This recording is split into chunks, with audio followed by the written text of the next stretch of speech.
Komisi 2 DPR RI angkat bicara soal gugatan terhadap Komisi Pemilihan Umum atau KPU Republik Indonesia. Sebelumnya gugatan ini dilayangkan oleh seorang dosen bernama Brian Deman Wicaksana ke Pengadilan Negeri Jakarta Pusat pada Senin 30 Oktober 2023.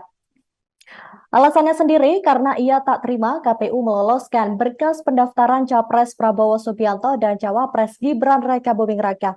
Mengenai hal ini, Wakil Komisi 1 DPR RI fraksi PKB Yanuar Prihatin mengatakan bahwa hal tersebut sudah dibicarakan oleh KPU dalam rapat kerja beberapa waktu lalu.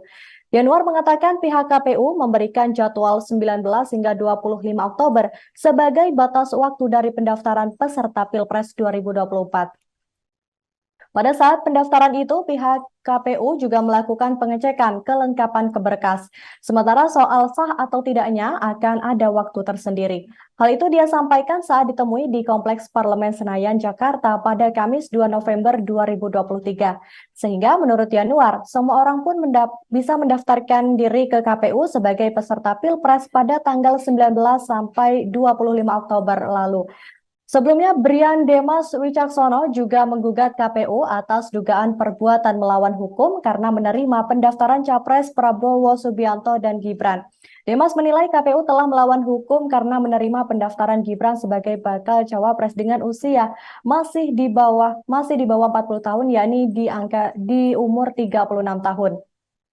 Sementara itu, PKPU yang jadi acuan masih mengatur syarat minimal usia pendaftaran Cawapres adalah 40 tahun. Atas perbuatan itu, pihak penggugat meminta KPU untuk mengganti kerugian material sebesar 70 triliun 50 miliar yang hampir setara dengan jumlah anggaran KPU untuk seluruh tahapan kepemiluan. Tak hanya KPU, pihak penggugat juga menjadikan Badan Pengawas Pemilu atau Bawaslu RI, Prabowo dan Gibran ini sebagai tergugat. Sebagai informasi, Tribuners, Brian Dewan Wicaksono sendiri tercatat sebagai Wakil Dekan 1 Fakultas Hukum Universitas 17 Agustus 45 Banyuwangi. Catatan pendidikan tinggi dari Demas pun tak pernah luput dari ilmu hukum dan pemerintahan.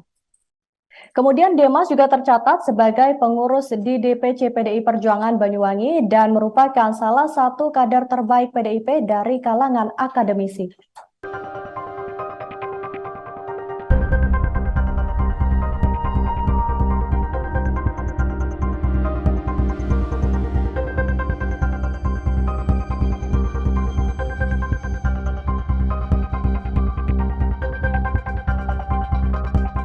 Download Tribun X sekarang, menghadirkan lokal menjadi Indonesia.